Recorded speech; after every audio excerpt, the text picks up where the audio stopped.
Hello aspirants, welcome to state craft IAS academy. ಇವತ್ತು ನಾವು Karnataka budget 2025 and 26ನ ನೋಡೋಣ. ಇದು ನಾಳೆ ನಡೆಯುವಂಥ ನಿಮ್ಮ ಕೆ ಇ ಎ ಎಕ್ಸಾಮಿಗೆ 11ಗೆ ಕೆ ಇ ಎ ಎಕ್ಸಾಮ್ ಇದೆಯಲ್ಲ 708 ಪೋಸ್ಟ್ದು, ಅದಕ್ಕೆ ತುಂಬ ಯೂಸ್ಫುಲ್ ಆಗುತ್ತೆ. ಆಮೇಲೆ ಅದಾದಮೇಲೆ ಎಸ್ ಡಿ ಎ ಎಕ್ಸಾಮ್ ಏನಿದೆ 25ಗೆ ಜನವರಿ 25ಗೆ ಅದಕ್ಕೆ ಕೂಡ ಯೂಸ್ ಆಗುತ್ತೆ. ಇದನ್ನು ಆ್ಯಸ್ ಸಿಂಪಲ್ ಆ್ಯಸ್ ಪಾಸಿಬಲ್ ಆಗಿ ಓನ್ಲಿ 3 ಪೇಜಸ್ಸಲ್ಲಿ ಸಮಪ್ ಮಾಡಿದ್ದೀವಿ. ಆಮೇಲೆ ಇದನ್ನು ಹ್ಯಾಂಡ್ ರಿಟನ್ ಫಾರ್ಮೆಟಲ್ಲೇ ಕೊಡೋದಕ್ಕೂ ರೀಸನ್ ಇದೆ. ಓಕೆ, ನಿಮಗೆ ಟೈಪ್ಡ್ ಫಾರ್ಮೆಟಲ್ಲಿ ಕೊಟ್ಟರೆ ಪೇಜಸ್ ಜಾಸ್ತಿ ಆಗುತ್ತೆ. ಆಮೇಲೆ ಎಕ್ಸಾಮಿಗೆ ಯಾವ ಥರ ಕ್ವಶನ್ಸ್ ಕೇಳ್ತಾರೆ ಆ ಥರದ ಪಾಯಿಂಟ್ಸ್ ಮಾತ್ರ ಇಲ್ಲಿ ಮೆನ್ಷನ್ ಮಾಡಿದ್ದೀವಿ. Okay, let start. ಸೊ ನಾನು ಫಸ್ಟಿಗೆ ಹೇಳ್ದಂಗೆ ಕರ್ನಾಟಕ ಬಜೆಟ್ 2025 ಆ್ಯಂಡ್ 26 ನಿಮಗೆ ಬಜೆಟ್ ಗೊತ್ತಿರೋಂಗೆ ಇದನ್ನು ನೀವು ನಿಮ್ಮ ಎಕಾನಮಿ ಸಿಲೆಬಸ್ಸಲ್ಲಿ ಓದ್ತೀರಾ. ರೆವಿನ್ಯೂ ಬಜೆಟ್ ಅಂತ ಇರುತ್ತೆ, ಕ್ಯಾಪಿಟಲ್ ಬಜೆಟ್ ಅಂತ ಇರುತ್ತೆ. ರೆವಿನ್ಯೂ ಬಜೆಟಲ್ಲಿ revenue receipts and revenue expenditure ಇರುತ್ತೆ. ಕ್ಯಾಪಿಟಲ್ ಬಜೆಟಲ್ಲಿ capital receipts and capital expenditure ಇರುತ್ತೆ. ಇದನ್ನು ಏನು ಅಂತ ನಾನು ಎಕ್ಸ್ಪ್ಲೈನ್ ಮಾಡೋಕ್ಕೆ ಹೋಗಲ್ಲ. ಓಕೆ, ಜಸ್ಟ್ ನಿಮಗೆ ಒಂದು ಓವರ್ವ್ಯೂ ಕೊಡೋಕ್ಕೆ ಅಂತ ಇದನ್ನ ಫ್ಲೋ ಚಾರ್ಟ್ ಹಾಕಿದ್ದೀನಿ ಅಷ್ಟೇ. ಇದನ್ನು ಕಾನ್ಸೆಪ್ಟ್ ವೈಸ್ ಕ್ಲಿಯರ್ ಮಾಡ್ಕೊಳ್ಳಿ. ನಾವು ಬರೀ ಬಜೆಟಲ್ಲಿರೋ ಪಾಯಿಂಟ್ಸ್ ಮಾತ್ರ ಇದರಲ್ಲಿ ಕ್ಲಾರಿಫಿಕೇಷನ್ ತಗೋತಾ ಹೋಗೋಣ. ಓಕೆ, ಇಲ್ಲಿಂದ ಸ್ಟಾರ್ಟ್ ಆಗುತ್ತೆ. ಸೊ ಕರ್ನಾಟಕ ಬಜೆಟ್ 2025 ಆ್ಯಂಡ್ 26 ನೋಡ್ತಾ ಇದ್ದೀವಿ. ಇದ್ರದ್ದು ಟೋಟಲ್ ಔಟ್ಲೇ ಆಫ್ ದ ಬಜೆಟ್ ಎಷ್ಟಿದೆ ಅಂದರೆ 4,09,549 ಕೋಟಿ ರೂಪಾಯಿ ಇದೆ. ಓಕೆ, ಈ ನಂಬರ್ ಇಂಪಾರ್ಟೆಂಟ್ ಆಗುತ್ತೆ. 4,09,549 crores. Okay, only 4 States in India crossed 4 lakh crore budget ಅಂತ ಒಂದು ಪಾಯಿಂಟ್ ನೀವು ನೆನಪಿಟ್ಕೊಳ್ಳಿ. ಅಂದರೆ ಇಡೀ ಇಂಡಿಯಾದಲ್ಲಿ ಬರೀ 4 ಸ್ಟೇಟ್ಗಳು 4 ಲಕ್ಷ ಕೋಟಿ ಬಜೆಟನ್ನು ದಾಟಿದೆ. ಅದು ಯಾವ್ದ್ಯಾವುದು ಅಂದರೆ ಯು ಪಿ, ಮಹಾರಾಷ್ಟ್ರ, ತಮಿಳ್ನಾಡು ಮತ್ತು ಕರ್ನಾಟಕ. ಇವು 4 ಸ್ಟೇಟ್ದು 4 lakh crore ದಾಟಿದೆ ಅಂತ ಒಂದು ಪಾಯಿಂಟ್ ಇದೆ. ಓಕೆ, ನೆಕ್ಸ್ಟ್ ಇಲ್ಲಿ ಕೆಲವೊಂದು ಇಂಡಿಕೇಟರ್ಸ್ ಬಗ್ಗೆ ಪಾಯಿಂಟ್ಸ್ ಇದೆ. ಇದು ಕೂಡ ಇಂಪಾರ್ಟೆಂಟ್ ಆಗುತ್ತೆ ನಿಮಗೆ. Karnataka state G D P ಎಷ್ಟಿದೆ ಅಂದರೆ Karnataka state G D P 7.4% projected ಅವ್ರು ಕೊಟ್ಟಿದ್ದಾರೆ. ಆಮೇಲೆ ಇದು ನ್ಯಾಷನಲ್ ಎವರೇಜ್ಗಿಂತ ಜಾಸ್ತಿ ಇದೆ G D P. National G D P ಎಷ್ಟಿದೆ ಅಂದರೆ 6.4% ಇದೆ. ಬಟ್ ಕರ್ನಾಟಕದ್ದು ನ್ಯಾಷನಲ್ ಜಿ ಡಿ ಪಿಗಿಂತ ಜಾಸ್ತಿ ಇದೆ. ಸೊ 7.4% ಅಂತ ನೆನ್ಪಿಟ್ಕೊಳ್ಳಿ. ಡೈರೆಕ್ಟಾಗಿ ಈ ಕ್ವಶನ್ನೇ ಕೇಳ್ತಾರೆ. Okay, Karnataka state G S D P ಎಷ್ಟು ಪ್ರೊಜೆಕ್ಟ್ ಮಾಡಿದ್ದಾರೆ 2025-26 ಬಜೆಟಲ್ಲಿ ಅಂತ ಕ್ವಶನ್ ಕೇಳ್ತಾರೆ. ಆಮೇಲೆ ಪ್ರೈಮರಿ ಸೆಕ್ಟರ್ ಅಂದರೆ ಅಗ್ರಿಕಲ್ಚರಲ್ ಸೆಕ್ಟರ್ ಗ್ರೋತ್ ರೇಟು 4% ಅಂತ ಮೆನ್ಷನ್ ಮಾಡಿದ್ದಾರೆ. ಇದು 2023-24 ಅಂದರೆ ಲಾಸ್ಟ್ ಇಯರಲ್ಲಿ -4.9 ಇತ್ತು. ಸೊ ಚೆನ್ನಾಗಿ ಗ್ರೋತ್ ಆಗಿದೆ ಅಂತ ಇದು ಇಂಡಿಕೇಟ್ ಮಾಡ್ತಾ ಇದೆ. ಓಕೆ, ನೆಕ್ಸ್ಟ್ ಅದೇ ಥರ ಸೆಕೆಂಡರಿ ಸೆಕ್ಟರ್ ಅಥವಾ ಇಂಡಸ್ಟ್ರಿಯಲ್ ಸೆಕ್ಟರ್ 5.8% ಗ್ರೋತ್ ಆಗಿದೆ. ಇದು ಲಾಸ್ಟ್ ಇಯರ್ 7.7% ಇತ್ತು. ಸೊ ಹಾಗಾಗಿ secondary sector compare to last year ಕಡಿಮೆ ಗ್ರೋತ್ ಆಗಿದೆ ಅಂತ ಪಾಯಿಂಟ್ ನೆನಪಿಟ್ಕೊಳ್ಳಿ. ಈ ಥರ ಸ್ಟೇಟ್ಮೆಂಟ್ ವೈಸ್ ಮಾಡ್ತಾರೆ. Primary sector growth rate increase ಆಗಿದೆ ಅಂತ ಒಂದು ಸ್ಟೇಟ್ಮೆಂಟ್ ಕೊಟ್ಟರೆ, ಸೆಕೆಂಡರಿ ಸೆಕ್ಟರ್ದು ಗ್ರೋತ್ ರೇಟ್ ಡಿಕ್ರೀಸ್ ಆಗಿದೆ ಅಂತ ಸ್ಟೇಟ್ಮೆಂಟ್ ಕೊಟ್ಟಾಗ ಕರೆಕ್ಟ್ ಇದೆ. ಸೊ ಟರ್ಷರಿ ಸೆಕ್ಟರ್ದು ಗ್ರೋತ್ ರೇಟ್ 8.9% ಇದೆ. ಓಕೆ, ನೆಕ್ಸ್ಟ್ ಟೋಟಲ್ ಕರ್ನಾಟಕದ ಎಕ್ಸ್ಪೋರ್ಟು ಗ್ರೋತ್ ರೇಟ್ ಎಷ್ಟಿದೆ ಅಂದರೆ 11.7% ಇದೆ. Okay, next Karnataka contributed 8.4% to national G D P ಅನ್ನೋದೊಂದು ಪಾಯಿಂಟ್ ಇದೆ ಇಲ್ಲಿ. ಸೊ ಕರ್ನಾಟಕದ ಜಿ ಡಿ ಪಿ ಏನಿದೆ, ಸ್ಟೇಟ್ ಜಿ ಡಿ ಪಿ ಏನಿದೆಯಲ್ಲ, ಇದು ಭಾರತದ ಜಿ ಡಿ ಪಿಯ 8.4% ಕಾಂಟ್ರಿಬ್ಯೂಷನ್ ಕೊಡ್ತಿದೆ. ಓಕೆ, ಈ ಪಾಯಿಂಟ್ ಕೂಡ ಇಂಪಾರ್ಟೆಂಟ್ ಆಗುತ್ತೆ. ಇದೆಲ್ಲ ಇಂಪಾರ್ಟೆಂಟ್ ಪಾಯಿಂಟ್ಸೇ. ನೀವು ಈ ಫ್ಯಾಕ್ಟ್ಸನ್ನು ವಾಪಸ್ ರಿವೈಸ್ ಮಾಡಿ, ಅಥವಾ ನೀವು ಈ ವಿಡಿಯೋನ 1.5 ಅಥವಾ 2x ಸ್ಪೀಡಲ್ಲಿಟ್ಟು ಇನ್ನೊಂದು ಸಾರಿ ಕೇಳಿ ರಿವೈಸ್ ಮಾಡ್ಕೊಳ್ಳಿ. ಇಲ್ಲಾಂದರೆ ಎಕ್ಸಾಮಲ್ಲಿ ಕನ್ಫ್ಯೂಸ್ ಆಗುತ್ತೆ. ಸೊ ಇನ್ನೊಂದು ಸಾರಿ ಕ್ವಿಕ್ಕಾಗಿ ರಿವಿಷನ್ ಮಾಡೋಣ. ಜಿ ಎಸ್ ಡಿ ಪಿ ಎಷ್ಟಿದೆ 7.4%, ನ್ಯಾಷನಲ್ ಎವರೇಜ್ಗಿಂತ ಜಾಸ್ತಿ ಇದೆ. ಪ್ರೈಮರಿ ಸೆಕ್ಟರ್ದು ಗ್ರೋತ್ 4%, ಸೆಕೆಂಡರಿ ಸೆಕ್ಟರ್ದು 5.8% which is less than last years growth rate. Tertiary sector 8.9%. Okay, next ನೀವು ಪಾಯಿಂಟಲ್ಲಿರೋದನ್ನ ಎಕ್ಸಾಕ್ಟಾಗಿ ನೆನಪಿಡಬೇಕು ಅಂತಿಲ್ಲ, ಅಂದಾಜು ಗೊತ್ತಿದ್ರೆ ನಿಮಗೆ ಆನ್ಸರ್ ಟಿಕ್ ಆಗ್ಬೋದು. ಓಕೆ, ಎಕ್ಸ್ಪೋರ್ಟು 11% ಗ್ರೋತ್ ಆಗಿದೆ. ಕರ್ನಾಟಕ 8.4% ಕಾಂಟ್ರಿಬ್ಯೂಷನ್ ಇದೆ ನ್ಯಾಷನಲ್ ಜಿ ಡಿ ಪಿಗೆ. ಓಕೆ, ನೆಕ್ಸ್ಟ್ ಇಲ್ಲಿ ವೇರ್ ಡಸ್ ಮನಿ ಗೋ ಅಂತಿದೆ. ಅಂದರೆ ಈ ಬಜೆಟಲ್ಲಿರೋ 4 ಲಕ್ಷ ಕೋಟಿ ಇದೆಯಲ್ಲ, ಅಂದಾಜು 4 ಲಕ್ಷ ಕೋಟಿ ಇದೆಯಲ್ಲ, ಈ 4 ಲಕ್ಷ ಕೋಟಿನ ಎಲ್ಲೆಲ್ಲಿ ಖರ್ಚು ಮಾಡ್ತಾ ಇದ್ದಾರೆ ಅನ್ನೋದು ಪಾಯಿಂಟು. ಎಲ್ಲೆಲ್ಲಿ ಖರ್ಚು ಮಾಡ್ತಾ ಇದ್ದಾರೆ ಅಂದರೆ ಇಲ್ಲಿ ಸೆಕ್ಟರ್ಸ್ ಕೊಟ್ಟಿದ್ದಾರೆ. ಓಕೆ, ವಾಟರ್ ಆ್ಯಂಡ್ ಸ್ಯಾನಿಟೇಷನ್ಗೆ 100 ರೂಪಾಯಿ ಇದ್ದರೆ, 100 ರೂಪೀಸ್ ಇದ್ದರೆ, ಆ 100 ರೂಪೀಸಲ್ಲಿ 3 ರೂಪಾಯಿ ಇಲ್ಲಿ ಖರ್ಚು ಮಾಡ್ತಾರೆ, 3 ರೂಪೀಸ್. ಡೆಟ್ ಸರ್ವಿಸಿಂಗ್ಗೆ ಅಂದರೆ ಸಾಲ ತೊಗೊಂಡಿದ್ರೆ ಅದನ್ನು ವಾಪಸ್ ಕೊಡೋಕ್ಕೆ 18 ರೂಪಾಯಿ ಖರ್ಚು ಮಾಡ್ತಾ ಇದ್ದಾರೆ. ಆಮೇಲೆ ಅದರ್ ಜನರಲ್ ಸರ್ವಿಸಸ್ಸಿಗೆ 18 ರೂಪಾಯಿ ಖರ್ಚು ಮಾಡ್ತಾ ಇದ್ದಾರೆ. ಸೋಷಿಯಲ್ ವೆಲ್ಫೇರಿಗೆ 15 ರೂಪಾಯಿ ಖರ್ಚು ಮಾಡ್ತಾ ಇದ್ದಾರೆ. ಎಕನಾಮಿಕ್ ಸರ್ವಿಸಸ್ಸಿಗೆ, ಅದರ್ ಎಕನಾಮಿಕ್ ಸರ್ವಿಸಸ್ಗೆ 14 ರೂಪಾಯಿ. ಆಮೇಲೆ ಅಗ್ರಿ ಆ್ಯಂಡ್ ರೂರಲ್ ಡೆವಲಪ್ಮೆಂಟಿಗೆ 14, ಎಜುಕೇಷನಿಗೆ 10, ಹೆಲ್ತ್ಗೆ 5, ಸೋಷಿಯಲ್ ಸರ್ವಿಸಿಗೆ 3. ಈ ಥರ ಎಲ್ಲ ಪಾಯಿಂಟ್ ಇದೆ. ಸೊ ಇದೆಲ್ಲ ನಿಮಗೆ ಇಂಪಾರ್ಟೆಂಟೇ. ಸೊ ವೇರ್ ಡಸ್ ಮನಿ ಗೋ ಅಂತ ಇದೊಂದು ಚಾರ್ಟ್, ಪೈ ಚಾರ್ಟ್ ನೋಡ್ಕೊಳ್ಳಿ. ಓಕೆ, ಇಲ್ಲಿ ಒಂದು ಮೇಜರ್ ಪಾಯಿಂಟ್ ಇದೆ, ಅದನ್ನೊಂದು ನೋಡ್ಕೊಳ್ಳಿ. ಇದನ್ನು ಕ್ರೊನಾಲಜಿಕಲ್ ಆರ್ಡ್ರಲ್ಲಿ ಕೇಳಿದ್ರು ಕೇಳ್ಬೋದು. As per budget of Karnataka 2025-26 ಅತಿ ಹೆಚ್ಚು ಯಾವ ಡಿಪಾರ್ಟ್ಮೆಂಟಿಗೆ ಅಲೋಕೇಶನ್ ಆಗಿದೆ ಅಂದರೆ ಇಂಡಿವಿಜುವಲ್ ಡಿಪಾರ್ಟ್ಮೆಂಟ್, ಎಜುಕೇಷನ್ ಡಿಪಾರ್ಟ್ಮೆಂಟಿಗೆ 10% of the budget is dedicated. 45,286 ಕೋಟಿ ರೂಪಾಯಿನ ಎಜುಕೇಷನ್ ಸೆಕ್ಟರ್ ಕೊಟ್ಟಿದ್ದಾರೆ. ಅದಾದಮೇಲೆ ವುಮನ್ ಆ್ಯಂಡ್ ಚೈಲ್ಡ್ ಡೆವಲಪ್ಮೆಂಟ್, ಅದಾದಮೇಲೆ ಎನರ್ಜಿ, ಅದಾದಮೇಲೆ rural development and panchayat raj, irrigation. So ಇದು ಕ್ರೊನಾಲಜಿಕಲ್ ಆರ್ಡ್ರಲ್ಲಿ ಇದೇ ಥರ ನೆನ್ಪಿಟ್ಕೊಳ್ಳಿ. ನೀವು ಎಕ್ಸಾಕ್ಟ್ ನಂಬರ್ ನೆನಪಿಟ್ಕೋಬೇಕು ಅಂತಿಲ್ಲ. ಎಜುಕೇಷನ್ ಆದಮೇಲೆ ವುಮನಿಗೆ ಜಾಸ್ತಿ ಕೊಟ್ಟಿದ್ದಾರೆ ಅಂತ ನೆನ್ಪಿಟ್ಕೊಳ್ಳಿ, ಅದಾದಮೇಲೆ ಎನರ್ಜಿಗೆ ಜಾಸ್ತಿ ಕೊಟ್ಟಿದ್ದಾರೆ, ಅದಾದಮೇಲೆ RDPR, ಅದಾದಮೇಲೆ ಇರಿಗೇಷನ್. ಓಕೆ, ನೆಕ್ಸ್ಟ್ ಇಲ್ಲೊಂದು ಪಾಯಿಂಟ್ ಅದನ್ನೇ ಮೆನ್ಷನ್ ಮಾಡಿದ್ದೀನಿ. Overall education was given most allocation ಅಂತ. Okay, next where does the money come from ಅನ್ನೋ ಪಾಯಿಂಟ್. ಇಲ್ಲಿ ನಾವು ದುಡ್ಡು ಎಲ್ಲಿ ಖರ್ಚಾಗ್ತಾ ಇದೆ ಅಂತ ನೋಡಿದ್ವಿ, ಬಟ್ ದುಡ್ಡು ಹೆಂಗೆ ಬರ್ತಾ ಇದೆ ಅನ್ನೋ ಪಾಯಿಂಟ್ ಕೂಡ ಇಂಪಾರ್ಟೆಂಟ್ ಆಗುತ್ತೆ. ದುಡ್ಡು ಯಾವ ಥರ ಬರ್ತಾ ಇದೆ ಅಂದರೆ, ಈಗ 100 ರೂಪಾಯಿ ಸ್ಟೇಟ್ಗೆ ರೆವಿನ್ಯೂ ಬಂದರೆ, ಕರ್ನಾಟಕ ರಾಜ್ಯಕ್ಕೆ 100 ರೂಪಾಯಿ ಆದಾಯ ಬಂದರೆ, ಆ 100 ರೂಪಾಯಿ ಆದಾಯದಲ್ಲಿ ಸ್ಟೇಟ್ ಟ್ಯಾಕ್ಸಿಂದ 52 ರೂಪಾಯಿ ಬರುತ್ತೆ. ಓಕೆ, ಈ ಟ್ಯಾಕ್ಸ್ ಯಾವುದ್ಯಾವುದು ಅಂತ ಮತ್ತೆ ಕೆಳಗಡೆ ನೋಡೋಣ. ಸಾಲ 27 ರೂಪಾಯಿ ಸಾಲ ತಗೋತಿದ್ದೀವಿ. ಸೆಂಟ್ರಲ್ ಟ್ಯಾಕ್ಸಿಂದ ನಮಗೆ 13 ರೂಪಾಯಿ ಬರುತ್ತೆ. ಅಂದರೆ ಸೆಂಟ್ರಲ್ ಗೌರ್ಮೆಂಟು ನಮಗೆ ರೆವಿನ್ಯೂ ಶೇರಿಂಗಲ್ಲಿ ಟ್ಯಾಕ್ಸ್ ಕೊಡಬೇಕಲ್ಲ, ಆ ಟ್ಯಾಕ್ಸಲ್ಲಿ 13 ರೂಪಾಯಿ ಬರುತ್ತೆ.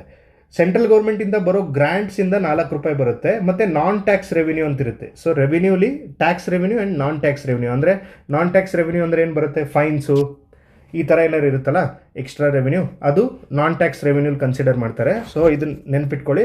ಟ್ಯಾಕ್ಸ್ ರೆವಿನ್ಯೂಯಿಂದ 52 ರೂಪಾಯಿ, ಬಾರೋಯಿಂಗ್ಸಿಂದ 27, ಶೇರ್ ಆಫ್ ಸೆಂಟ್ರಲ್ ಟ್ಯಾಕ್ಸಿಂದ 13, ಸೆಂಟ್ರಲ್ ಗ್ರ್ಯಾಂಟ್ಸಿಂದ 4, ಸ್ಟೇಟ್ ನಾನ್ ಟ್ಯಾಕ್ಸ್ ರೆವಿನ್ಯೂಯಿಂದ 4 ರೂಪಾಯಿ ಬರುತ್ತೆ. ಓಕೆ, ಇಲ್ಲಿ ಸ್ಟೇಟ್ ಟ್ಯಾಕ್ಸ್ ರೆವಿನ್ಯೂ ಅಂತ ಹೇಳಿದೆ ನಾನು, ಇಲ್ಲಿದೆಲ್ಲ ಇದು 52. ಈ 52 ರೂಪಾಯಿಲಿ ಇದು 52%. ಇದು ನಾನು ರೂಪಾಯಿ ಅಂತ ಎದಕ್ಕೆ ಹೇಳ್ತಿದ್ದೀನಿ ಅಂದರೆ ಸಿಂಪ್ಲಿಫೈ ಮಾಡೋಕ್ಕೆ ಅಂತ ಹೇಳ್ತಿದ್ದೀನಿ. 52% ಬರ್ತಿದೆಯಲ್ಲ ಇದು ದುಡ್ಡು. ಇದರಲ್ಲಿ ಕಮರ್ಷಿಯಲ್ ಟ್ಯಾಕ್ಸಿಂದ ಅತಿ ಹೆಚ್ಚು ದುಡ್ಡು ಬರುತ್ತೆ. ಕಮರ್ಷಿಯಲ್ ಟ್ಯಾಕ್ಸ್ ಡಿಪಾರ್ಟ್ಮೆಂಟಿಂದ, CT ಕಮರ್ಷಿಯಲ್ ಟ್ಯಾಕ್ಸ್ ಡಿಪಾರ್ಟ್ಮೆಂಟಿಂದ ಅತಿ ಹೆಚ್ಚು ದುಡ್ಡು ಬರುತ್ತೆ. ಎಷ್ಟು ಬರುತ್ತೆ, 1,20,000 ಕೋಟಿ ರೂಪಾಯಿ ಬರುತ್ತೆ. ಇದೆಲ್ಲ ಎಕ್ಸಾಕ್ಟ್ ನಂಬರ್ ನೆನ್ಪಿಟ್ಕೋಬೇಡಿ, ಬಟ್ ಕ್ರೊನಾಲಜಿಕಲ್ ಆರ್ಡ್ರಲ್ಲಿ ನೆನ್ಪಿಟ್ಕೊಳ್ಳಿ. ಅತಿ ಹೆಚ್ಚು ಕಮರ್ಷಿಯಲ್ ಟ್ಯಾಕ್ಸ್ ಡಿಪಾರ್ಟ್ಮೆಂಟಿಂದ ಬರುತ್ತೆ. ಅದಾದಮೇಲೆ ಎಕ್ಸೈಸ್ ಡಿಪಾರ್ಟ್ಮೆಂಟಿಂದ ಬರುತ್ತೆ, 40,000 ಕೋಟಿ ಎಕ್ಸೈಸ್ ಡಿಪಾರ್ಟ್ಮೆಂಟಿಂದ ಬರುತ್ತೆ. ಆಮೇಲೆ ಸ್ಟ್ಯಾಂಪ್ ಡ್ಯೂಟೀಸಿಂದ 15,000 ಕೋಟಿ ಬರುತ್ತೆ. ಅದಾದಮೇಲೆ ಮೋಟರ್ ವೆಹಿಕಲ್ ಟ್ಯಾಕ್ಸಿಂದ 15,000 ಕೋಟಿ ಬರುತ್ತೆ. ಸ್ಟ್ಯಾಂಪ್ ಡ್ಯೂಟೀಸಿಂದ 28,000, ಆಮೇಲೆ ಮೋಟರ್ ವೆಹಿಕಲ್ ಟ್ಯಾಕ್ಸಿಂದ 15,000, ಮೈನ್ಸ್ ಆ್ಯಂಡ್ ಜಿಯಾಲಜಿಯಿಂದ 3,000 ಕೋಟಿ ಬರುತ್ತೆ. ಸೊ ಮೈನ್ಸ್ ಅಂತ ನೆನ್ಪಿಟ್ಕೊಳ್ಳಿ. ಇದನ್ನ ಇದೇ ಕ್ರೊನಾಲಜಿಕಲ್ ಆರ್ಡ್ರಲ್ಲೇ ನೆನ್ಪಿಟ್ಕೊಳ್ಳಿ. ಸೊ ಫಸ್ಟ್ ಕಮರ್ಷಿಯಲ್ ಟ್ಯಾಕ್ಸ್, ಆಮೇಲೆ ಎಕ್ಸೈಸ್, ಆಮೇಲೆ ಸ್ಟ್ಯಾಂಪ್ ಡ್ಯೂಟೀಸ್, ಆಮೇಲೆ ಮೋಟರ್ ವೆಹಿಕಲ್ ಟ್ಯಾಕ್ಸ್, ಆಮೇಲೆ ಮೈನ್ಸ್ ಆ್ಯಂಡ್ ಜಿಯಾಲಜಿ ಅಂತ. ನಾನ್ ಟ್ಯಾಕ್ಸ್ ರೆವಿನ್ಯೂ ಎಷ್ಟು ಬರುತ್ತಿದೆ ಅಂದರೆ 9,000 ಕೋಟಿ ನಾನ್ ಟ್ಯಾಕ್ಸ್ ರೆವಿನ್ಯೂ ಬರ್ತಿದೆ ಅಂತ. KE ಅವರು ಡೆಪ್ತಲ್ಲಿ ಕ್ವಶನ್ ಕೇಳ್ತಾ ಇದ್ದಾರೆ. ಲಾಸ್ಟ್ FDA HK ಪೇಪರ್ ನೋಡಿದರೆ ಕ್ವಶನ್ ಪೇಪರ್ ಡೆಪ್ತಲ್ಲಿ ಬರುತ್ತೆ. ಸೊ ಡೆಪ್ತಲ್ಲಿ ಕ್ವಶನ್ ಪೇಪರ್ ಬರಬೇಕಾದ್ರೆ ಕೆಲವೊಂದು ಇನ್ಫಾರ್ಮೇಷನ್ನ, ಈ ಥರ ಡೀಟೇಲ್ಡ್ ಇನ್ಫಾರ್ಮೇಷನ್ನು ಕೇಳ್ಬೋದು. ಇದು ನಿಮಗೆ 1 ಅಥವಾ 2 ಕ್ವಶನ್ ಪಕ್ಕ ಬರುತ್ತೆ ಕರ್ನಾಟಕ ನಿಮ್ಮದು ಬಜೆಟ್ ಮೇಲೆ ಅಥವಾ ಸ್ಕೀಮ್ಸ್ ಮೇಲೆ ಬರುತ್ತೆ. ಆ ಸ್ಕೀಮ್ಸ್ ಎಲ್ಲ ಬಜೆಟಲ್ಲಿ ಇಂಪಾರ್ಟೆಂಟ್ ಸ್ಕೀಮ್ಸ್ ಕೂಡ ಕವರ್ ಆಗಿದೆ. ಓಕೆ, ನೆಕ್ಸ್ಟ್ ಇಲ್ಲಿ ಇನ್ನೊಂದು ಪಾಯಿಂಟ್ ಇದೆ, ಇದು ಕೂಡ ಎಕ್ಸಾಮಲ್ಲಿ ಕೇಳೋ ಥರ ಪಾಯಿಂಟೇ. ಫಿಸ್ಕಲ್ ಡೆಫಿಸಿಟ್ ಅಂತ ಒಂದು ಪಾಯಿಂಟ್ ಇದೆ. ಫಿಸ್ಕಲ್ ಡೆಫಿಸಿಟ್ ಅಂದರೆ ನಿಮ್ಗೆ ಗೊತ್ತಿರೋ ಥರ ನಮ್ಮದು ಆದಾಯ ಎಷ್ಟು ಬಂತು, ಖರ್ಚು ಎಷ್ಟಾಯಿತು ಅಂತ. ಓಕೆ, ಯೂಶ್ವಲಿ ನಮ್ಮದು ಖರ್ಚು ಜಾಸ್ತಿ ಇದೆ. ಸೊ ಖರ್ಚನ್ನ ನಾವು ಯಾವುದು GSDP ಆಧಾರದ ಮೇಲೆ ಎಷ್ಟು % ಖರ್ಚಾಯಿತು ಅಂತ ಅಳಿತೀವಿ. ಅದನ್ನೆಲ್ಲ ಡೆಪ್ತಲ್ಲಿ ಇಲ್ಲಿ ಎಕ್ಸ್ಪ್ಲೈನ್ ಮಾಡಲ್ಲ, ಬಟ್ ನಿಮಗೆಲ್ಲ ಗೊತ್ತಿರುತ್ತೆ. ಫಿಸ್ಕಲ್ ಡೆಫಿಸಿಟ್ ನೀವು ಎಕಾನಮಿಲಿ ಓದಿರ್ತೀರ. 2.95% ಆಫ್ GSDP ನಮ್ಮದು ಫಿಸ್ಕಲ್ ಡೆಫಿಸಿಟ್ ಇದೆ. ಇದು ನಂಬರ್ ನೆನ್ಪಿಟ್ಕೊಳ್ಳಿ. ಇದು KS ಅಲ್ಲಿ ಈ ಥರ ಕ್ವಶನ್ ಕೇಳಿದ್ದಾರೆ. ಸೊ KEಯಲ್ಲೂ ಕೇಳ್ಬೋದು. ರೆವಿನ್ಯೂ ಡೆಫಿಸಿಟ್ ಎಷ್ಟಿದೆ ಅಂದರೆ 0.63% ಆಫ್ GSDP. ಓಕೆ, ಸ್ಟೇಟ್ GDPದು 0.63% ರೆವಿನ್ಯೂ ಡೆಫಿಸಿಟ್ ಇದೆ. ಫಿಸ್ಕಲ್ ಡೆಫಿಸಿಟ್ ಅಂದರೆ ಇಲ್ಲಿ ನಿಮಗೆ ಫಸ್ಟ್ ಚಾರ್ಟ್ ತೋರಿಸಿದ್ನಲ್ಲ, ಇದು ಟೋಟಲ್ ಬರೋ ಆದಾಯ ಮತ್ತು ಖರ್ಚಿಗೆ ಡಿಫರೆನ್ಸ್ ಎಷ್ಟಿರುತ್ತೆ ಅದಕ್ಕೆ ಫಿಸ್ಕಲ್ ಡೆಫಿಸಿಟ್ ಅಂತಾರೆ. ಬಟ್ ರೆವಿನ್ಯೂದು ಮಾತ್ರ ಆದಾಯ, ರೆವಿನ್ಯೂದು ಮಾತ್ರ ಖರ್ಚು ಅದೆಷ್ಟು ಅಂದರೆ 0.63%. ಓಕೆ, ನೆಕ್ಸ್ಟ್ ಇಲ್ಲಿಗೆ ಸ್ವಲ್ಪ ಬೇಸಿಕ್ ಡೇಟಾಗಳದ್ದು ಮುಗೀತು. ಬೇಸಿಕ್ ಡೇಟಾ ಇದರಲ್ಲಿ ಒಂದು ಸಾರಿ ಕ್ವಿಕ್ಕಾಗಿ ನೋಡ್ಕೊಳ್ಳಿ, ಎಲ್ಲ ಡೇಟಾನು ಇಂಪಾರ್ಟೆಂಟೇ ಇದೆ ಇದರಲ್ಲಿ. ಅದಾದಮೇಲೆ ನೆಕ್ಸ್ಟ್ ಈಗ ಅಗ್ರಿಕಲ್ಚರಲ್ ಸೆಕ್ಟರಿಂದ ಸ್ಟಾರ್ಟ್ ಮಾಡೋಣ. ಅಗ್ರಿಕಲ್ಚರಲ್ ಸೆಕ್ಟರ್ಗೆ ಏನೇನು ಕಾಂಟ್ರಿಬ್ಯೂಷನ್ ಕೊಡ್ತಿದ್ದಾರೆ, ಅದೇ ಥರ ಬೇರೆ ಬೇರೆ ಮಿನಿಸ್ಟ್ರಿಗೆ ಯಾವ್ಯಾವ ಥರ ಕಾಂಟ್ರಿಬ್ಯೂಷನ್ ಕೊಟ್ಟಿದ್ದಾರೆ ಬಜೆಟಲ್ಲಿ ಅಂತ ಅನ್ನೋದನ್ನು ನೋಡೋಣ. ಅಗ್ರಿಕಲ್ಚರಲ್ ಸೆಕ್ಟರ್ ಫಸ್ಟ್ ಒನ್, ಇದರಲ್ಲಿ ರೈತ ಸಮೃದ್ಧಿ ಯೋಜನೆ ಅಂತಿದೆ. ಇದೇನು ರೈತರಿಗೆ ಆದಾಯ ತಂದು ಕೊಡೋಕ್ಕೆ ಮತ್ತು sustainable agriculture for small and marginal ಫಾರ್ಮರ್ಸಿಗೆ ತಂದಂಥ ಸ್ಕೀಮ್ ಇದು. ಸ್ಮಾಲ್ ಆ್ಯಂಡ್ ಮಾರ್ಜಿನಲ್ ಫಾರ್ಮರ್ಸ್ ಅಂತ ನೆನ್ಪಿಟ್ಕೊಳ್ಳಿ. ಯಾಕೆ ತಂದಿದ್ದಾರೆ? ಪ್ರಾಫಿಟೇಬಲ್ ಅವರಿಗೆ ಪ್ರಾಫಿಟನ್ನು ಹೆಚ್ಚಿಗೆ ತಂದು ಕೊಡೋದು ಮತ್ತು ಸಸ್ಟೈನೇಬಲ್ ಅಗ್ರಿಕಲ್ಚರ್ನ ಪ್ರಮೋಟ್ ಮಾಡೋದಕ್ಕೋಸ್ಕರ ತಂದಿರೋಂಥ ಸ್ಕೀಮ್ ಅಂತ ನೆನ್ಪಿಟ್ಕೊಳ್ಳಿ. ಓಕೆ, ನೆಕ್ಸ್ಟ್ ಇರೋದು ಕೃಷಿ ಭಾಗ್ಯ ಸ್ಕೀಮ್. ಇದೆಲ್ಲ ನಿಮಗೆ ಗೊತ್ತಿರೋ ಥರ ಹಳೆ ಸ್ಕೀಮೇ. ಆರ್ಟಿಫಿಷಿಯಲ್ ಪಾಂಡ್ಸು ಯೂಸಿಂಗ್ ಪಾಲಿಥೀನ್ ಶೀಟ್ಸ್ ಎಲ್ಲ ಮಾಡ್ತಾರೆ. ಆರ್ಟಿಫಿಷಿಯಲಿ ಪಾಂಡ್ಸನ್ನು ಕ್ರಿಯೇಟ್ ಮಾಡ್ತಾರೆ ಈ ಸ್ಕೀಮಲ್ಲಿ. ಓಕೆ, ಇದು ಯಾವ ರೀಸನಲ್ಲಿ ಅಂದರೆ ಮಳೆಯಿಂದನೇ ಡಿಪೆಂಡ್ ಆಗಿರುವಂಥ ಅಗ್ರಿಕಲ್ಚರಲ್ ಲ್ಯಾಂಡಲ್ಲಿ ಇದನ್ನು ಸ್ಕೀಮ್ ತಂದಿದ್ದಾರೆ. ರಿವಾರ್ಡ್ ಸ್ಕೀಮ್ ಅಂತ ಒಂದು ಸ್ಕೀಮ್ ಇದೆ. ಇದು ವರ್ಲ್ಡ್ ಬ್ಯಾಂಕ್ ಅಸಿಸ್ಟೆಡ್ ಸ್ಕೀಮ್. ಇದು ರಿವಾರ್ಡ್ ಸ್ಕೀಮ್. ಇದು ಏನು ಮಾಡುತ್ತೆ ರಿವಾರ್ಡ್ ಸ್ಕೀಮಲ್ಲಿ ಅಂದರೆ ಸಾಯಿಲ್ ಮತ್ತು ವಾಟರ್ ಕನ್ಸರ್ವೇಷನ್ ಇನಿಷಿಯೇಟಿವ್ ಇದನ್ನ ಕೇಳ್ತಾರೆ. Reward scheme is related to what ಅಂತ. So soil and water conservation initiative ಇದು ಯಾರ ಅಸಿಸ್ಟೆನ್ಸಲ್ಲಿ ಇದನ್ನು ರಿವಾರ್ಡ್ ಸ್ಕೀಮ್ ಇಂಪ್ಲಿಮೆಂಟ್ ಮಾಡ್ತಿದ್ದಾರೆ ಅಂದರೆ ವರ್ಲ್ಡ್ ಬ್ಯಾಂಕ್ ಅಸಿಸ್ಟೆನ್ಸಲ್ಲೇ ಇಂಪ್ಲಿಮೆಂಟ್ ಮಾಡ್ತಿದ್ದಾರೆ. ಇದೆಲ್ಲ ಸ್ಕೀಮ್ಸು ಬಜೆಟಲ್ಲಿ ಮೆನ್ಷನ್ ಮಾಡಿರೋದೆ, ಸೊ ಇಂಪಾರ್ಟೆಂಟ್ ಆಗುತ್ತೆ. ನೆಕ್ಸ್ಟ್ ಇದು ತುಂಬ ಇಂಪಾರ್ಟೆಂಟ್ ಪಾಯಿಂಟ್. ಇದು ಮೋಸ್ಟ್ ಪ್ರೊಬೆಬಲಿ ಇದು ಕ್ವಶನ್ ಬರುತ್ತೆ. ಓಕೆ, ನೆಕ್ಸ್ಟ್ ಫಸ್ಟ್ ಆರ್ಗ್ಯಾನಿಕ್ ತಾಲೂಕಿನ ಕರ್ನಾಟಕ ಯಾವುದು ಅಂದರೆ ಜೊಯ್ಡಾ ತಾಲೂಕು, ಉತ್ತರ ಕನ್ನಡ ಜಿಲ್ಲೆದು ಫಸ್ಟ್ ಆರ್ಗ್ಯಾನಿಕ್ ತಾಲೂಕು ಅಂತ. ಅಂದರೆ ಆರ್ಗ್ಯಾನಿಕ್ ಫಾರ್ಮಿಂಗ್ಗೋಸ್ಕರ ಈ ತಾಲೂಕಿಗೆ ಇನ್ಸೆಂಟಿವ್ ಕೊಡಬೇಕು ಅಂತ ಬಜೆಟಲ್ಲಿ ಅನೌನ್ಸ್ ಮಾಡಿದ್ದಾರೆ. ಸೊ ಯಾವುದು? ಜೊಯ್ಡಾ ತಾಲೂಕ್ ಆಫ್ ಉತ್ತರ ಕನ್ನಡ ಡಿಸ್ಟಿಕ್, ನೆನ್ಪಿಟ್ಕೊಳ್ಳಿ. ನೆಕ್ಸ್ಟ್ ಇಲ್ಲಿ ಒಂದು ಪಾಯಿಂಟ್ ಬಿಟ್ವಿ ಅನಿಸುತ್ತೆ. New agricultural research station built in Muddebihal Vijayapura ಅಂತ ಒಂದು ಹೊಸ ಇನಿಷಿಯೇಟಿವ್ ತೊಗೊಂಡಿದ್ದಾರೆ. ಸೊ ಅಗ್ರಿಕಲ್ಚರ್ ರಿಸರ್ಚ್ ಇನ್ಸ್ಟಿಟ್ಯೂಟ್ನ ಎಸ್ಟಾಬ್ಲಿಷ್ ಮಾಡ್ತಾರಂತೆ ಮುದ್ದೇಬಿಹಾಳಲ್ಲಿ ಅನ್ನೋ ಜಾಗದಲ್ಲಿ. ಆಮೇಲೆ silk cocoon market will be established in Mysuru ಅಂತ ಒಂದು ಪಾಯಿಂಟ್ ಕೊಟ್ಟಿದ್ದಾರೆ. ಸೊ ಸಿಲ್ಕ್ ಕುಕೂನ್ ಮಾರ್ಕೆಟಲ್ಲಿ ಮೈಸೂರಲ್ಲಿ. ನೆಕ್ಸ್ಟು ಅನುಗ್ರಹ ಸ್ಕೀಮು ಯಾವುದಕ್ಕೆ ಸಂಬಂಧಪಟ್ಟಿದ್ದು? Relief to farmers who lost cattles by accident, any accident, ಯಾವುದಾದ್ರು ಅಪಘಾತದಿಂದ ಪಶುಗಳ ಅಥವಾ ಅವರು ಸಾಕಿದಂಥ ಪ್ರಾಣಿಗಳದ್ದು ಏನಾದರೂ ಹಾನಿಯಾಗಿದ್ದರೆ ಅದಕ್ಕೆ ಸರ್ಕಾರದವರು ದುಡ್ಡು ಕೊಡ್ತಾರೆ. ಅದು ಅನುಗ್ರಹ ಸ್ಕೀಮ್. ಇದು ನೆನಪಿಟ್ಕೊಳ್ಳಿ, ಅನುಗ್ರಹ ಸ್ಕೀಮ್ ಕೇಳಿದ್ರು ಕೇಳ್ತಾರೆ. ಅನುಗ್ರಹ ಸ್ಕೀಮ್ ಆಕಳು ಅಥವಾ ಎಮ್ಮೆ ಈ ಥರದ್ದು ಏನಾದ್ರು ಸತ್ತರೆ 10,000, ಫಸ್ಟಿಗೆ 10,000 ಕೊಡ್ತಿದ್ರು. ಈ ಬಜೆಟಿಂದ 15,000 ಮಾಡಿದ್ದಾರೆ ಅದನ್ನು. ಓಕೆ, ನೆಕ್ಸ್ಟ್ ಅಥವಾ ಕುರಿ ಅಥವಾ ಮೇಕೆ ಏನಾದ್ರು ಸತ್ತರೆ 5,000 ಇತ್ತು ಫಸ್ಟಿಗೆ, ಅದನ್ನು 7,500 ಮಾಡಿದ್ದಾರೆ ಈಗ. ಕಾಂಪನ್ಸೇಷನ್ ಇದು. ಓಕೆ, ನೆಕ್ಸ್ಟ್ ಅದೇ ಥರ ಸಣ್ಣ ಪ್ರಾಣಿಗಳು ಏನಾದ್ರು ಸತ್ತರೆ ಇದಕ್ಕೆ 5,000 ಕೊಡ್ತಾರೆ. ಫಸ್ಟಿಗೆ 3,500 ಇತ್ತು. ಓಕೆ, ಅನುಗ್ರಹ ಸ್ಕೀಮ್ ಆಯಿತು. ಸೊ ಈಗ ಅಗ್ರಿಕಲ್ಚರಲ್ಲಿ ಯಾವುದಾದ್ರು ಇನ್ನೊಂದು ರಿವೈಸ್ ಮಾಡಿ, ರೈತ ಸಮೃದ್ಧಿ ಯೋಜನೆ ನೋಡಿದ್ವಿ, ಕೃಷಿ ಭಾಗ್ಯ ಯೋಜನೆ ನೋಡಿದ್ವಿ, ರಿವಾರ್ಡ್ ಸ್ಕೀಮ್ ನೋಡಿದ್ವಿ, ಫಸ್ಟ್ ಆರ್ಗ್ಯಾನಿಕ್ ತಾಲೂಕು ಯಾವುದು ಅದನ್ನು ನೋಡಿದ್ವಿ. ಆಮೇಲೆ ಅಗ್ರಿಕಲ್ಚರ್ ರಿಸರ್ಚ್ ಇನ್ಸ್ಟಿಟ್ಯೂಟಲ್ಲಿ ಮುದ್ದೇಬಿಹಾಳ್ ಅನ್ನೋ ಜಾಗದಲ್ಲಿ silk cocoon market will be established in Mysuru ಅಂತನೋ ಪಾಯಿಂಟ್ ನೋಡಿದ್ವಿ. ಓಕೆ, ನೆಕ್ಸ್ಟ್ ಇನ್ನೊಂದಿದೆ hi tech Matsyadarshini to be launched in Mysuru to offer hygienic fish delicacies ಅಂತ ಒಂದು ಪಾಯಿಂಟ್ ಮೆನ್ಷನ್ ಮಾಡಿದ್ದಾರೆ. ಹೈಟೆಕ್ ಮತ್ಸ್ಯದರ್ಶಿನಿ ಎಲ್ಲಿ? ಮೈಸೂರಲ್ಲಿ. ನೆಕ್ಸ್ಟು ಇದು ಇಂಪಾರ್ಟೆಂಟ್ ಸ್ಕೀಮ್. ಇದು ಆಲ್ರೆಡಿ ಪ್ರೀವಿಯಸ್ ಇಯರ್ ಕ್ವಶನ್ ಬಂದಿದೆ. So Yeshasvini scheme related to whom ಅಂತ ಕ್ವಶನ್ ಕೇಳಿದ್ದಾರೆ. ಸೊ ಯಶಸ್ವಿನಿ ಸ್ಕೀಮ್ ಯಾರಿಗೋಸ್ಕರ ತಂದಿದ್ದು? ಕೋಆಪರೇಟಿವ್ ಫಾರ್ಮರ್ಸ್ಗೋಸ್ಕರ ತಂದಿದ್ದು Yashasvini scheme for cooperative farmers. ಇದೇನಿದು? ಹೆಲ್ತ್ ಇನ್ಶೂರೆನ್ಸ್ ಸ್ಕೀಮ್ ಇದು. ಓಕೆ, ಇಲ್ಲಿ ಇನ್ನೊಂದು ಪಾಯಿಂಟ್ ಕರೆಂಟ್ ಅಫೇರ್ಸಿಂದ ಹೇಳ್ತಾ ಇದ್ದೀನಿ. ಯಶಸ್ವಿನಿ ಸ್ಕೀಮ್ ಯಾರಿಗೆ ಅಪ್ಲೈ ಆಗ್ತಿರುತ್ತೋ ಇದು ವಾಪಸ್ ತಂದಿದ್ದಾರೆ ಈಗ. ಅವರಿಗೆ ಆಯುಷ್ಮಾನ್ ಭಾರತ್ ಆರೋಗ್ಯ ಕರ್ನಾಟಕ ಅಂತ ಏನು ಸ್ಕೀಮ್ ಇದೆ ಅವರು ಅದರಲ್ಲಿ ಬರಲ್ಲ, ಇನ್ಕ್ಲೂಡ್ ಆಗಲ್ಲ. ಸೊ ಇದೊಂದು ಪಾಯಿಂಟ್ ನೆನ್ಪಿಟ್ಕೊಳ್ಳಿ. ನೆಕ್ಸ್ಟ್ ಅದೇ ಥರ ಹೈಟೆಕ್ ಫ್ಲವರ್ ಮಾರ್ಕೆಟನ್ನು ಎಲ್ಲಿ ಎಸ್ಟಾಬ್ಲಿಷ್ ಮಾಡಬೇಕು ಅಂದ್ಕೊಂಡಿದ್ದಾರೆ ಅಂದರೆ ಚಿಕ್ಕಬಳ್ಳಾಪುರದಲ್ಲಿ, ಹೈಟೆಕ್ ಫ್ಲವರ್ ಮಾರ್ಕೆಟ್ನ. ಓಕೆ, ನೆಕ್ಸ್ಟ್ ಈಗ ಅಗ್ರಿಕಲ್ಚರ್ ಮುಗೀತು. ನೆಕ್ಸ್ಟ್ ಮಿನಿಸ್ಟ್ರಿ ಯಾವುದು ಅಂದರೆ health and family welfare. Health and family ವೆಲ್ಫೇರಲ್ಲಿ ಆಶಾ ಕಿರಣ ಅನ್ನೋ ಒಂದು ಸ್ಕೀಮ್ ಇದೆ. ಇದು this is related to national blindness prevention programme. ಇದರಲ್ಲಿ ಏನು ಮಾಡ್ತಾರೆ, ಐ ಚೆಕಪ್ ಮಾಡ್ತಾರೆ ಮತ್ತು ಸರ್ಜರಿ ರಿಲೇಟೆಡ್ ಟು ಐ ಮಾಡ್ತಾರೆ. ಸೊ ನ್ಯಾಷನಲ್ ಬ್ಲೈಂಡ್ನೆಸ್ ಪ್ರಿವೆನ್ಷನ್, ಇದು ಹೆಸರಲ್ಲೇ ಅರ್ಥ ಇದೆ, ಆಶಾ ಕಿರಣ ಅಂತ.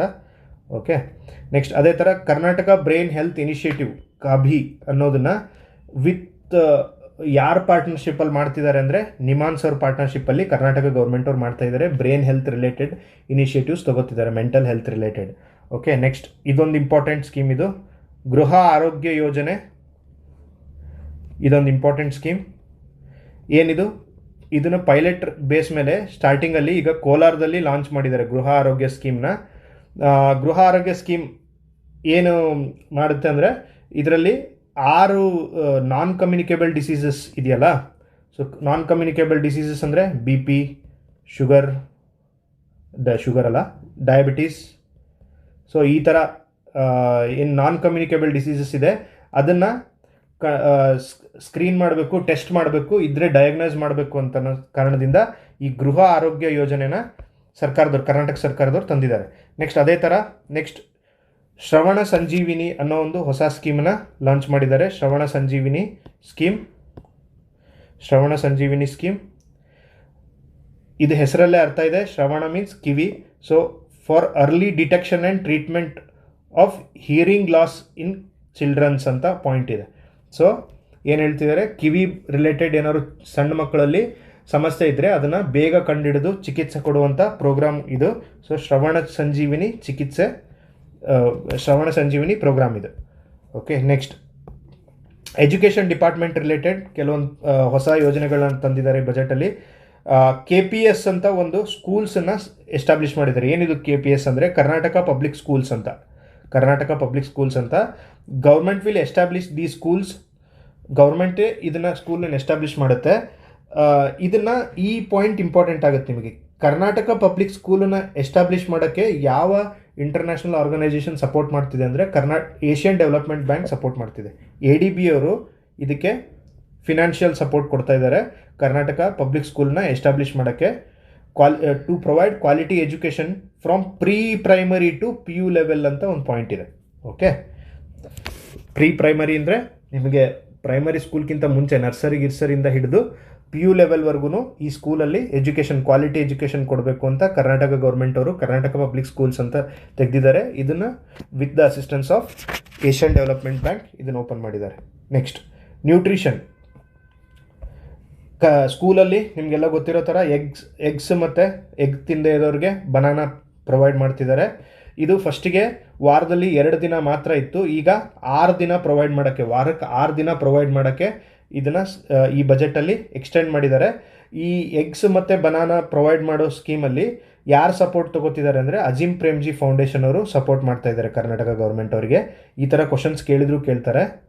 ಓಕೆ, ನೆಕ್ಸ್ಟ್ ಸಾಯಿ ಶ್ಯೂರ್ ರಾಗಿ ಹೆಲ್ತ್ ಮಿಕ್ಸ್ ಅಂತ, ಅಂದರೆ ರಾಗಿ ಮಾಲ್ಟನ್ನ ಕೊಡ್ತಾ ಇದ್ದಾರೆ ಗೌರ್ಮೆಂಟ್ ಸ್ಕೂಲಲ್ಲಿ, ವಾರಕ್ಕೆ 5 ದಿನ ಕೊಡ್ತಾರೆ. ಇದು ಯಾರ ಸಪೋರ್ಟಲ್ಲಿ ಕೊಡ್ತಾ ಇದ್ದಾರೆ ಅಂದರೆ ಶ್ರೀ ಸತ್ಯಸಾಯಿ ಅನ್ನಪೂರ್ಣ ಟ್ರಸ್ಟ್ ಅನ್ನೋ ಒಂದು ಟ್ರಸ್ಟ್ ಕಡೆಯಿಂದ ಸಪೋರ್ಟ್ ತೊಗೊಂಡು ಕರ್ನಾಟಕ ಗೌರ್ಮೆಂಟ್ ಅವರು ಗೌರ್ಮೆಂಟ್ ಸ್ಕೂಲಲ್ಲಿ ಇದನ್ನು ರಾಗಿ ಹೆಲ್ತ್ ಮಿಕ್ಸನ್ನು ಪ್ರೊವೈಡ್ ಮಾಡ್ತಾ ಇದ್ದಾರೆ. ಸೊ ಇದೆಲ್ಲ ಎಜುಕೇಷನ್ ರಿಲೇಟೆಡ್ ಸ್ಕೀಮ್ಸು. ಇದರಲ್ಲಿ ಒಂದು ಕ್ವಶನ್ ಬರೋ ಪ್ರೊಬಬಿಲಿಟಿ ಜಾಸ್ತಿ ಇದೆ. ಓಕೆ, ನೆಕ್ಸ್ಟ್ ಕಲಿಕಾ ಚಿಲುಮೆ ಅನ್ನೋದೊಂದು ಇನ್ನೊಂದು ಸ್ಕೀಮ್ ಇದೆ.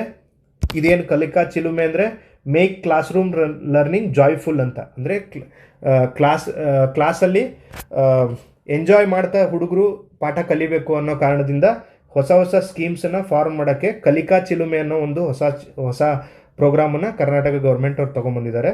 ನೆಕ್ಸ್ಟ್ ಅದೇ ಥರ ಗಣಿತ ಗಣಕ ಅನ್ನೋ ಇನ್ನೊಂದು ಹೊಸ ಸ್ಕೀಮ್ ಇದೆ. ಇದರಲ್ಲಿ ಫೋನ್ ಬೇಸ್ಡ್ ಮ್ಯಾಥ್ಸ್ ಲರ್ನಿಂಗ್, ಅಂದರೆ ಫೋನನ್ನು ಯೂಸ್ ಮಾಡಿಕೊಂಡು ಗಣಿತವನ್ನು ಹೀಗೆ ಎಂಟರ್ಟೈನಿಂಗಾಗಿ ಕಲಿಯೋಕ್ಕೆ ಕ್ಲಾಸ್ 3ರಿಂದ 5ನೇ ಕ್ಲಾಸ್ನವರಿಗೆ ಉಪಯೋಗ ಆಗಲಿ ಅಂತ ಗಣಿತ ಗಣಕ ಅನ್ನೋ ಒಂದು ಹೊಸ ಸ್ಕೀಮ್ ತಂದಿದ್ದಾರೆ. ಇನ್ನೊಂದು ಓದು ಕರ್ನಾಟಕ ಅನ್ನೋ ಒಂದು ಸ್ಕೀಮ್ ಇದೆ, which aims to build foundational and literacy numeracy. Okay, Odu Karnataka ಹೆಸರಲ್ಲೇ ಇದೆ. ಸೊ ಫೌಂಡೇಶನಲ್ ಲಿಟ್ರಸಿ ಅಂದರೆ ಸಾಕ್ಷರತೆ ಮತ್ತು ಅವರಿಗೆ ಅಕ್ಷರ ಜ್ಞಾನ ಮತ್ತು ನಂಬರ್ಗಳ ಜ್ಞಾನ, ಓಕೆ, ಅಂಕೆಗಳ ಜ್ಞಾನದ ಬಗ್ಗೆ ಕೊಡಬೇಕು ಅನ್ನೋ ಕಾರಣದಿಂದ ಓದು ಕರ್ನಾಟಕ ಅಂತ ಒಂದು ಸ್ಕೀಮ್ ತಂದಿದ್ದಾರೆ. ಮರುಸಿಂಚನ ಅಂತ ಇನ್ನೊಂದು ಸ್ಕೀಮ್ ಇದೆ, to support for slow learners of class 6 to 10th ಅಂತ. ಸೊ ಕೆಲವೊಬ್ಬರು ಹಿಂದುಳಿದಂಥ ವಿದ್ಯಾರ್ಥಿಗಳು ಶಾಲೆಯಲ್ಲಿ ಓದೋದರಲ್ಲಿ ಹಿಂದುಳಿದಂಥ ವಿದ್ಯಾರ್ಥಿಗಳಿಗೆ ಸಪೋರ್ಟ್ ಮಾಡಿ ಅವರನ್ನು ಕೂಡ ಜಾಸ್ತಿ ಓದೋ ಥರ ಮಾಡೋದಕ್ಕೆ ಮರುಸಿಂಚನ ಅಂತನೋ ಒಂದು ಹೊಸ ಪ್ರೋಗ್ರಾಮ್ ತಂದಿದ್ದಾರೆ. ನೆಕ್ಸ್ಟ್ ಕಲಿಕಾ ದೀಪ ಅನ್ನೋ ಒಂದು ಪ್ರೋಗ್ರಾಮ್ ಇದೆ. ಇದು AI ಪವರ್ಡ್ ಲರ್ನಿಂಗ್. ಇದು ಈ ಕ್ವಶನ್ ಇಂಪಾರ್ಟೆಂಟ್ ಆಗುತ್ತೆ, ಇದು ಬಂದರೂ ಬರ್ಬೋದು ನಿಮಗೆ. ಓಕೆ, ಕಲಿಕಾ ದೀಪ AI ಪವರ್ಡ್ ಲರ್ನಿಂಗ್, ಇದನ್ನ ಯಾರು ಸ್ಟಾರ್ಟ್ ಮಾಡಿದ್ದಾರೆ? ಕರ್ನಾಟಕ ಗೌರ್ಮೆಂಟ್ ಅವ್ರು ಸ್ಟಾರ್ಟ್ ಮಾಡಿದ್ದಾರೆ. ಇನ್ನೊಂದು ಜ್ಞಾನ ಸೇತು ಅನ್ನೋ ಪ್ರೋಗ್ರಾಮ್ ಇದೆ, science and maths innovation program. ಇದು Jnana Setu developed by Khan Academy ಇದು. ಓಕೆ, ಇದೆಲ್ಲ ನೋಡಿ ಹೆಸರು ಜಾಸ್ತಿ ಇದೆ, ನೀವು ಇದನ್ನು ವಿಡಿಯೋನ ಇದನ್ನು ಮಲ್ಟಿಪಲ್ ಟೈಮ್ಸ್ ನೋಡಬೇಕು. ಇಲ್ಲಾಂದರೆ ಈ PDF ನಾನು ಸ್ಟೇಟ್ ಕ್ರಾಫ್ಟ್ IAS ಅಕಾಡೆಮಿ ಟೆಲಿಗ್ರಾಮ್ನಲ್ಲಿ ಈ PDF ಅಪ್ಲೋಡ್ ಮಾಡಿರ್ತೀನಿ ವಿತೌಟ್ ಹೈಲೈಟ್. ನಿಮಗೆ ಇನ್ನೊಂದು ಸಾರಿ ರಿವೈಸ್ ಮಾಡಿ ಹೈಲೈಟ್ ನಿಮಗೆ ಬೇಕಾಗಿದ್ದನ್ನು ರಿವೈಸ್ ಮಾಡ್ಕೊಳ್ಳಿ ಎಕ್ಸಾಮಿಗೆ ಹೋಗೋಕ್ಕಿಂತ ಮುಂಚೆ. ಯಾಕಂದರೆ ಕರ್ನಾಟಕ ಗೌರ್ಮೆಂಟ್ ಸ್ಕೀಮ್ಸ್ ಮೇಲೆ 1 ಅಥವಾ 2 ಕ್ವಶನ್ ಬರ್ಬೋದು, ಬಜೆಟ್ ಮೇಲೆ 1 ಕ್ವಶನ್ ಬರ್ಬೋದು. ಸೊ ಕರೆಂಟ್ ಅಫೇರ್ಸಲ್ಲಿ 2 ರಿಂದ 3 ಕ್ವಶನ್ ಇದರಿಂದ ಕವರ್ ಆಗೋ ಚಾನ್ಸ್ ಇದೆ. ಸೊ 3 ಪೇಜ್ ಓದಿದರೆ ನಿಮ್ಗೆ 3 ಕ್ವಶನ್ ಇನ್ಕ್ರೀಸ್ ಆಗುತ್ತೆ ಅಂತಂದರೆ it is a good thing. Cost benefit ratio analysis ಮಾಡಿ ನೀವೇ. ಓಕೆ, ನೆಕ್ಸ್ಟ್ ಸ್ಕೂಲ್ ಮಕ್ಕಳಿಗೆ ಕೋಡಿಂಗನ್ನು ಹೇಳ್ಕೊಡೋಕ್ಕೆ iCode ಲ್ಯಾಬ್ಸ್ ಅಂತ ಎಸ್ಟಾಬ್ಲಿಷ್ ಮಾಡ್ತಿದ್ದಾರೆ with partnership of Agastya foundation ಅಂತ. ಓಕೆ, ನೆಕ್ಸ್ಟ್ ವಿದ್ಯಾ ವಿಜೇತ ಅಂತ ಒಂದು ಸ್ಕೀಮ್ ತಂದಿದ್ದಾರೆ. ಇದು ಯಾಕೆ ತಂದಿದ್ದಾರೆ ವಿದ್ಯಾ ವಿಜೇತ ಅಂದರೆ PUC ಗೌರ್ಮೆಂಟ್ PUC ಕಾಲೇಜಲ್ಲಿ ಓದ್ತಿರೋಂಥ ಹುಡುಗರಿಗೆ CET, NEET ಮತ್ತು JEE ಎಕ್ಸಾಮ್ಸ್ಗೆ ಕೋಚಿಂಗ್ ಕೊಡೋಕ್ಕೆ ಅಂತ PU ಹುಡುಗರಿಗೆ ಹೆಲ್ಪ್ ಆಗಲಿ ಅಂತ ವಿದ್ಯಾ ವಿಜೇತ ಅಂತ ಒಂದು ಸ್ಕೀಮ್ ತಂದಿದ್ದಾರೆ. ನೆಕ್ಸ್ಟ್ ಅದೇ ಥರ ನಿರಂತರ ಅಂತ ಇನ್ನೊಂದು ಸ್ಕೀಮ್ ಇದೆ. ಇದೇನು ನಿರಂತರ ಅಂದರೆ ಅಟೆಂಡೆನ್ಸನ್ನು ಮಾನಿಟರ್ ಮಾಡಬೇಕು. ಫೇಸ್ ರಿಕಗ್ನಿಷನ್ ಟೆಕ್ನಾಲಜಿ ಯೂಸ್ ಮಾಡಿ ಅಟೆಂಡೆನ್ಸನ್ನು ಮಾನಿಟರ್ ಮಾಡಬೇಕು ಸ್ಕೂಲ್ಗಳಲ್ಲಿ ಅಂತ. ಇದನ್ನು ನಿರಂತರ ಅಂತ ಒಂದು ಸ್ಕೀಮ್ ತಂದಿದ್ದಾರೆ. ದಿಸ್ ಈಸ್ ಆಲ್ಸೋ ಇಂಪಾರ್ಟೆಂಟ್, ನಿಮಗೆ ಎಕ್ಸಾಮಲ್ಲಿ ಬಂದಾಗ ಗೆಸ್ ಮಾಡೋದು ಕಷ್ಟ ಆಗುತ್ತೆ ಇದನ್ನು. ಓಕೆ, ನೆಕ್ಸ್ಟ್ ಆಮೇಲೆ ಬೆಂಗಳೂರು ಸಿಟಿ ಯೂನಿವರ್ಸಿಟಿ ಇದೆಯಲ್ಲ, ಇದನ್ನು ರೀನೇಮ್ ಮಾಡಿದ್ದಾರೆ. ಏನಂತ? ಮನಮೋಹನ್ ಸಿಂಗ್ ಬೆಂಗಳೂರು ಸಿಟಿ ಯೂನಿವರ್ಸಿಟಿ ಅಂತ ರೀನೇಮ್ ಮಾಡಿದ್ದಾರೆ. ಆಮೇಲೆ professor Nanjundaswamy research chair will be established at university of ಮೈಸೂರಲ್ಲಿ ಅಕಾಡೆಮಿಕ್ ರಿಸರ್ಚ್ ಮತ್ತು ಲೀಡರ್ಶಿಪ್ಪನ್ನು ಪ್ರೊವೈಡ್ ಮಾಡೋಕ್ಕೆ ಪ್ರೊಫೆಸರ್ ನಂಜುಂಡಸ್ವಾಮಿ ಅನ್ನೋರ್ದೊಂದು ರಿಸರ್ಚ್ ಚೇರ್ನ ಎಸ್ಟಾಬ್ಲಿಷ್ ಮಾಡ್ತೀನಿ ಅಂತ ಹೇಳಿದ್ದಾರೆ ಬಜೆಟಲ್ಲಿ. So this is also important. ಯಾವ ಯೂನಿವರ್ಸಿಟಿಲಿ ಎಸ್ಟಾಬ್ಲಿಷ್ ಮಾಡ್ತಾರೆ ಪ್ರೊಫೆಸರ್ ನಂಜುಂಡಸ್ವಾಮಿ ರಿಸರ್ಚ್ ಚೇರ್ ಅಂತ ಕೇಳ್ಬೋದು. ಓಕೆ, ಆಮೇಲೆ ಇದು ಕೂಡ important. Bharat scouts and guides international youth training centre ಎಲ್ಲಿ ಎಸ್ಟಾಬ್ಲಿಷ್ ಮಾಡ್ತೀನಿ ಅಂತ ಹೇಳಿದ್ದಾರೆ ಅಂದರೆ ಪಿಳಿಕುಳ ಅನ್ನೋ ಊರಲ್ಲಿ, ದಕ್ಷಿಣ ಕನ್ನಡ ಜಿಲ್ಲೆಯಲ್ಲಿರುವಂಥ ಪಿಳಿಕುಳ. ಈ ಪಿಳಿಕುಳ ಪಕ್ಷಿಧಾಮ ಕೂಡ ಹೌದು.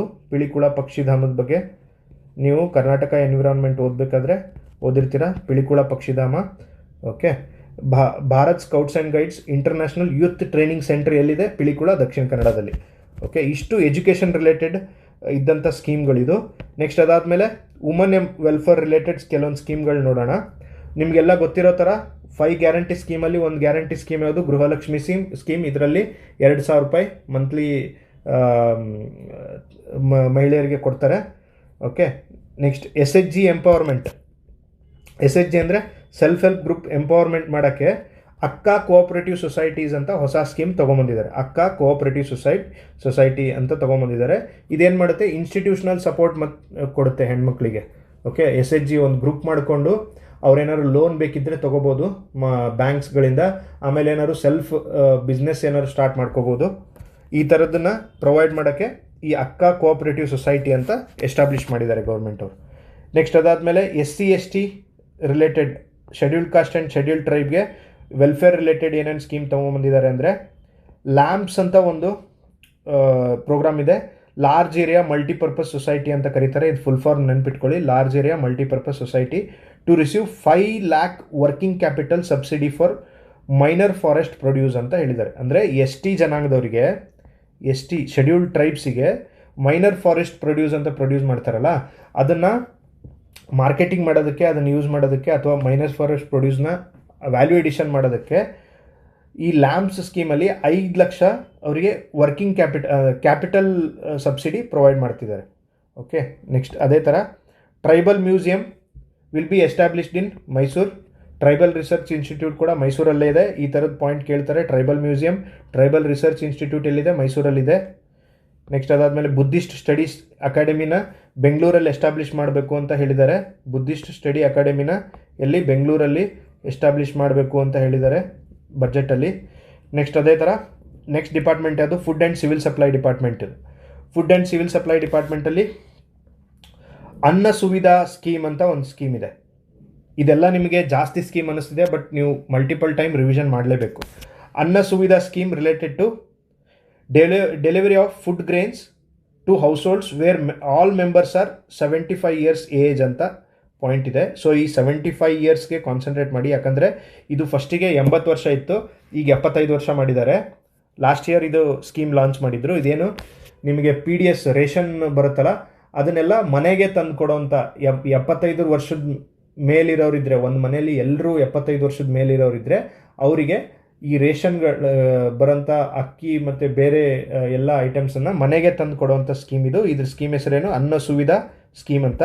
ನೆಕ್ಸ್ಟ್ ಅನ್ನಭಾಗ್ಯ ಸ್ಕೀಮ್ ಅಪ್ಡೇಟ್ ಒಂದು ಪಾಯಿಂಟ್ ಇದೆ, ಇದನ್ನು ನೋಡ್ಕೊಳ್ಳಿ, ಇದೇನು ಅಷ್ಟು ಇಂಪಾರ್ಟೆಂಟ್ ಇಲ್ಲ.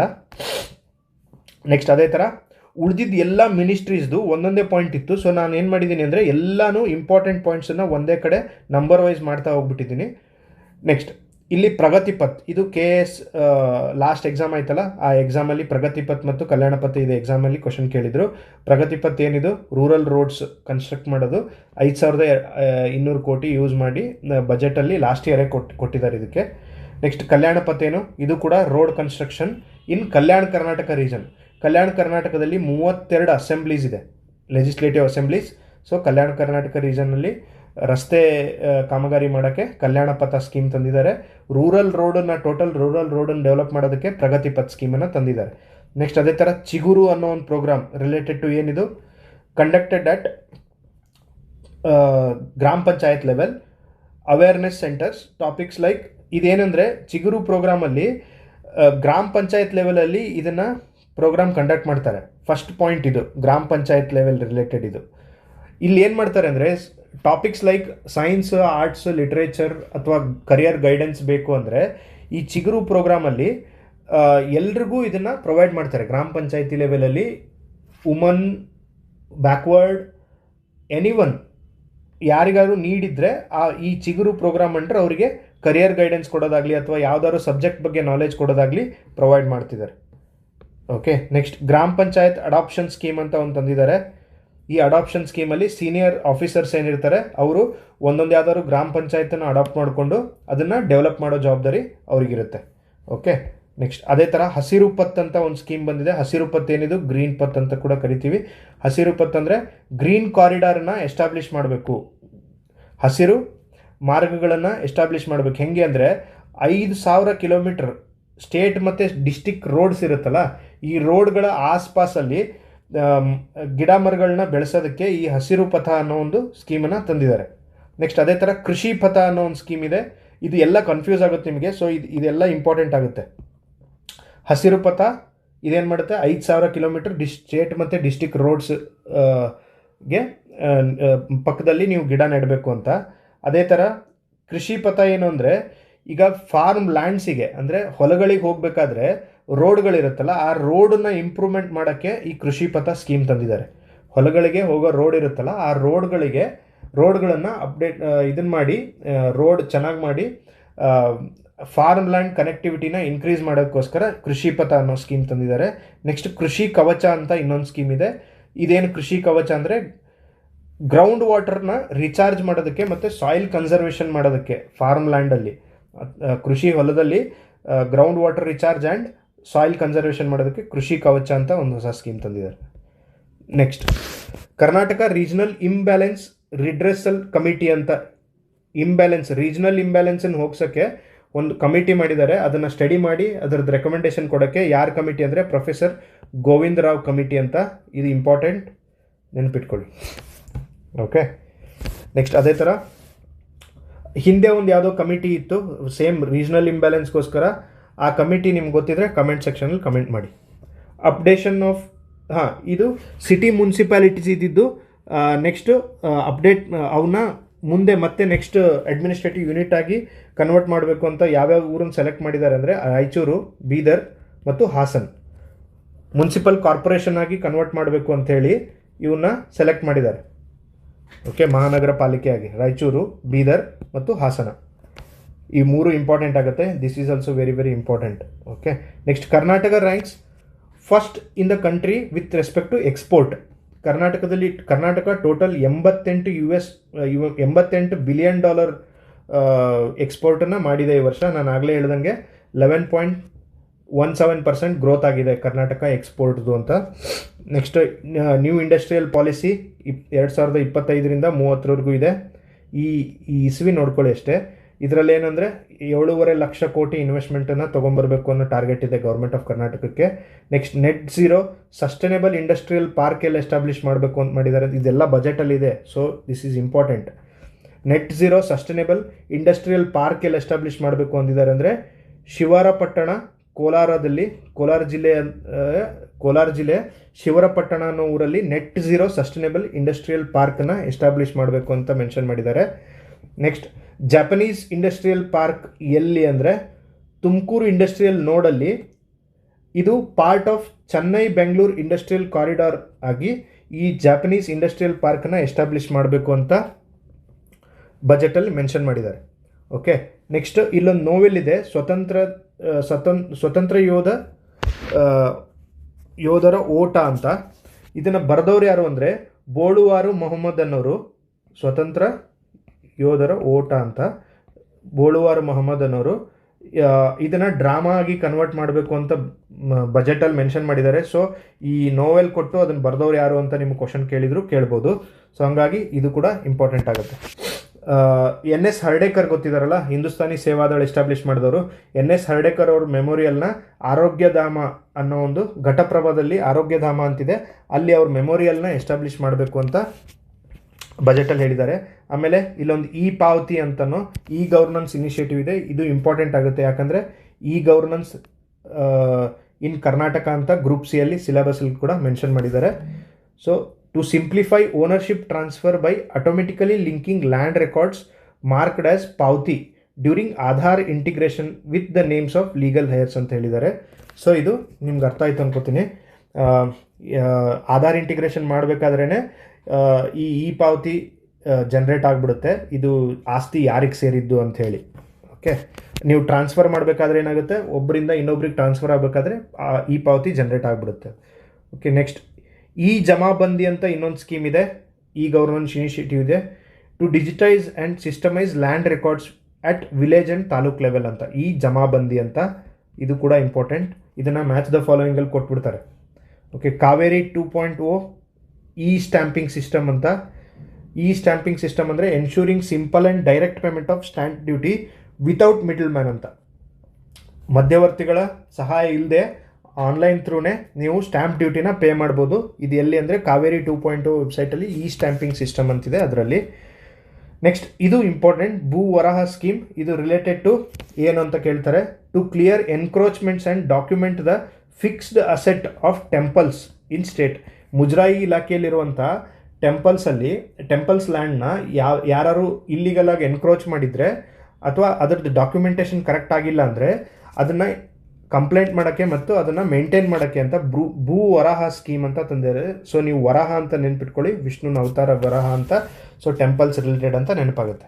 ನೆಕ್ಸ್ಟ್ ಅದೇ ಥರ CM ಮೀಡಿಯಾ ಸಂಜೀವಿನಿ ಅಂತ ಒಂದು ಹೊಸ ಸ್ಕೀಮ್ ತಂದಿದ್ದಾರೆ. ಇದೇನೆಂದರೆ cashless medical treatment up to 5 lakh for 2500 journalist. Okay, ಇವರು ಅಂದರೆ ಪತ್ರಿಕೋದ್ಯಮದಲ್ಲಿರುವಂಥ 2500 ಜನರಿಗೆ 5 ಲಕ್ಷ health insurance scheme CM's media Sanjeevini ಅನ್ನೋದು. ನೆಕ್ಸ್ಟ್ ಇದು ಲಾಸ್ಟ್ ಸ್ಕೀಮ್ LEAP ಲೀಪ್ ಅಂತ. ಏನು ಫುಲ್ ಫಾರ್ಮ್ ಅಂದರೆ ಲೋಕಲ್ ಎಕಾನಮಿ ಎಕ್ಸಲರೇಟರ್ ಪ್ರೋಗ್ರಾಮ್ ಅಂತ. Local economy accelerator programme to promote entrepreneurship in Tier 2 and Tier 3 cities ಅಂತ. ಓಕೆ, ಇಲ್ಲಿಗೆ ಬಜೆಟ್ ಮುಗಿಯುತ್ತೆ. ಇದೆಲ್ಲ ಡೇಟಾ ಒಂದ್ಸರಿ ನೋಡ್ಕೊಳ್ಳಿ.